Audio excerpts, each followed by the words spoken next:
welcome back to another episode of Millhouse Mod here. Today we're going to be taking two of our existing sleds and we're going to modify the one. We're going to be taking this sled here, which is fitted right now with skateboards because that's all we had back then, and putting these long skis on it, just like the newer sled here that we have that already has that. Wood is definitely not a good option for your dragging skids because it's real sticky and you have to wax them and they're just terrible. The skis drag like a dream. They have to be spaced up a little bit to allow clearance for snow.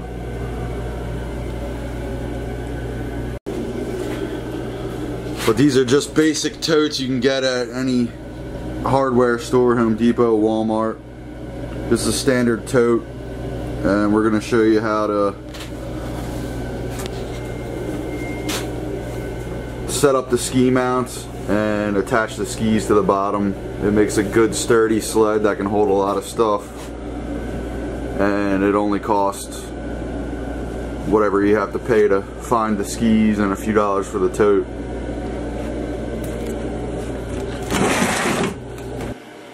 Got a little rod rack there on the side for when you're out dragging.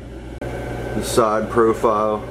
The reason we have that bar across the back is for carrying a minnow bucket, bait bucket. Just some simple scrap bungees we have. Put the bucket on, wrap around, tie it, holds it tight. The mounts give it a little bit of a suspension system, kind of. Let it rock around, absorb some shock.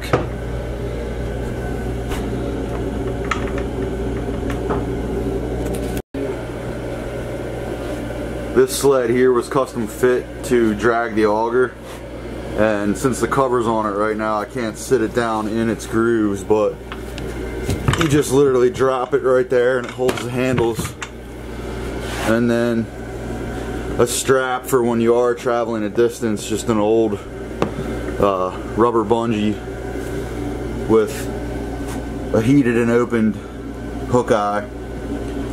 Just wrap it up and then it goes in there and it holds it firm. Doesn't want to flip if you're aware of it. And the skis are just simple $3 thrift store skis. Get them as long as you can, depending on what you're working with. You just got to pull the bindings off, and then we'll go from there. There's that one.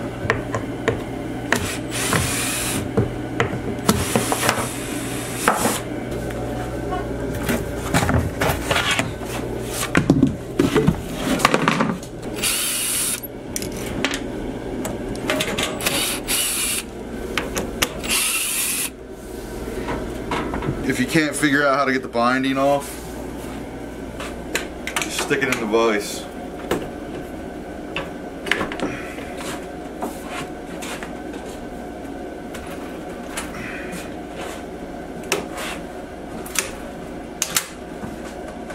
And off they pop. Alright, got them. Got the skis off. Bindings off the skis.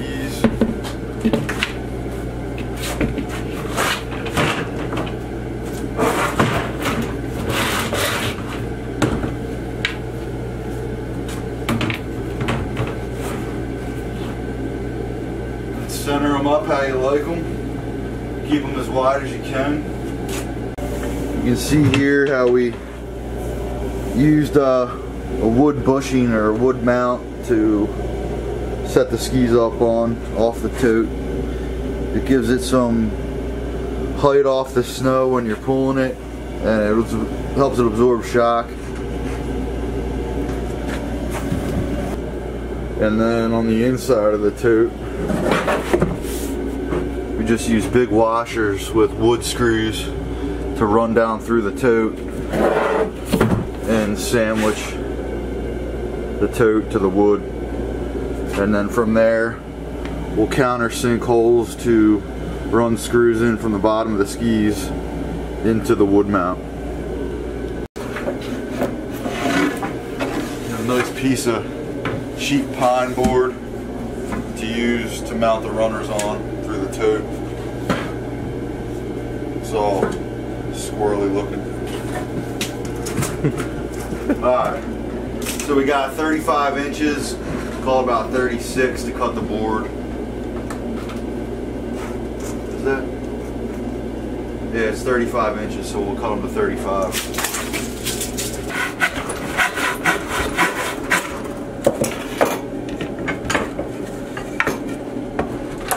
Oh, look at that, perfect. Didn't even think to check it. That's 35.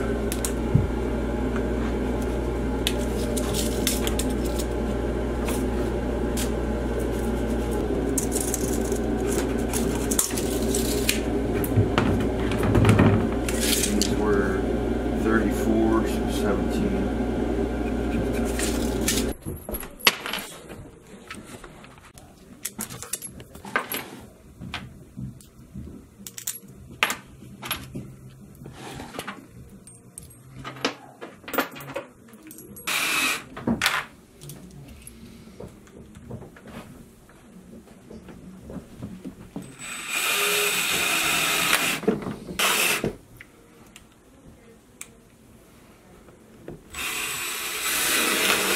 Just tie it up, no measuring here. And then see what these ones do.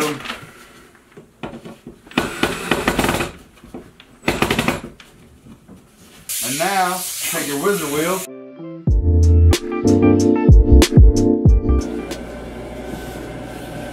Good enough. Get your skis here. Stick them on. Line them up, eye them up.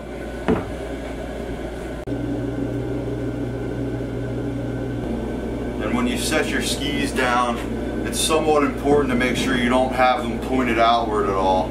Because just like the wheels on a car, if they're somewhat pointed inward, it won't affect you much, but if they're pointed outward, they're going to tend to want to grab stuff and be squirrely. And now, take your drill bit,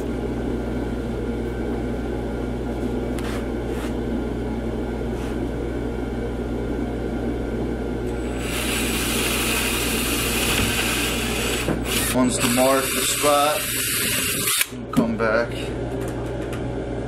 and get them done.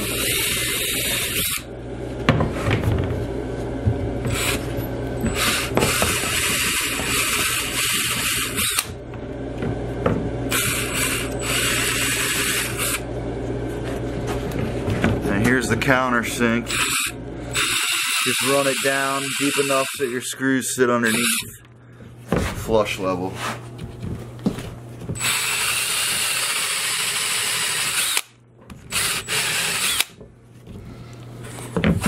And now, do the middle first so you can swing it where you need to.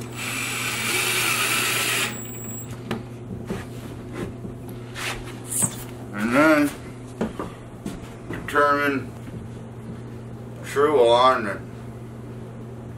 Does that look pretty true to you, Jer? Yes, sir. Alright. And then stick them on. Back on. Now, here we have the runners mounted up, slightly towed inward. Not by much, but if anything, it's favoring that. A little bit of a space there. Acts as a shock absorber and lets snow pass beneath it. You want as least amount of resistance as you can get. So for your setups, if you only have 2 skis like that dragging, these things glide like a dream. You can stack them full of crap. And now, take your block of wood, anything you see fit, some kind of hook eye that you can use to mount your tow rope on. And we're going to set this into the tote here. Take your screws, eye her up, guesstimate looking good.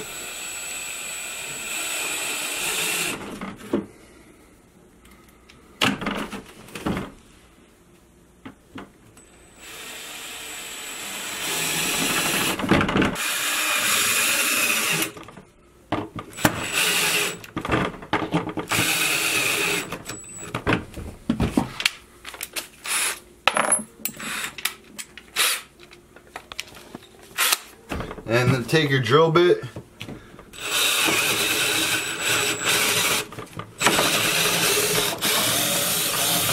run your hole. You can wax this or put soap on it or something to make it easier.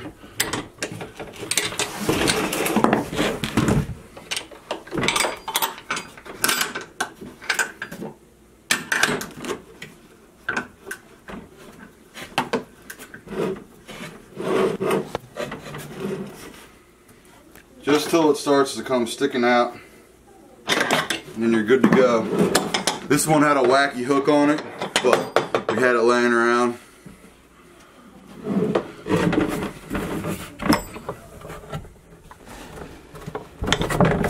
Yeah. And now, take your rope, tie a Palomar knot.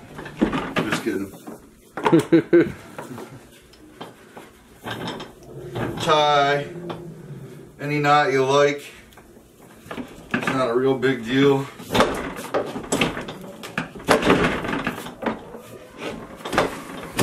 And there we have it.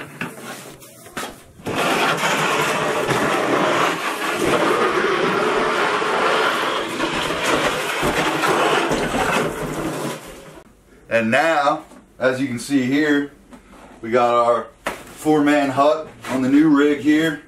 Rod racks on both. Nice ski setup, ready to roll. Augers mounted. This sled here is the one that I pull. My Humminbird setup. It's a side imaging unit that I use on my boat. I also use it for ice jigging. Fits right on here. I can look at my GPS while we're walking out. Totes can hold a lot of junk. This is the 4 to 5 man hut. Weighs, I don't even know what they weigh. They're not light. But even this one doesn't get the tendency to flip unless you're walking down a mountain trail to the lake or whatever. You do want to kind of keep an eye on what you're doing, but we don't strap this down. It just stays put. And we'll see how she does. It's going to be better than them skateboards. And on the back of this auger sled, we got our minnow bucket that straps on. Nice and firm. We've had this filled halfway and tested it out. We just added this little foam bucket recently, but this will hold 4 gallons of water without giving you a problem if you do this type of setup. And here's a good shot with the weight on it of the suspension system that it just naturally has when you mount them up this way. It lets your stuff kind of shake around gently instead of abruptly getting shots when you're hitting stuff, dragging down trails and, you know, through the mountains and stuff, getting from pond to pond, lake to lake, parking lot to the lake. Here's the new sled all finished and ready to roll. Like I said, this is probably one of the cheapest and most efficient ways that you're going to get a quality sled. Like I said, these things drag like a dream, especially when you space them up off the ground a little bit. Yeah, give it a shot. Let me know what you think. And we'll see you out on the ice.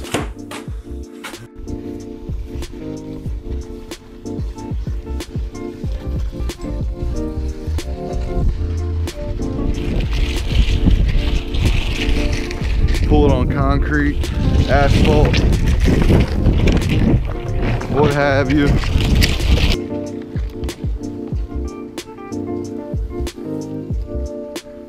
Super easy. Fair amount of weight in it. Rod rack. Drifting.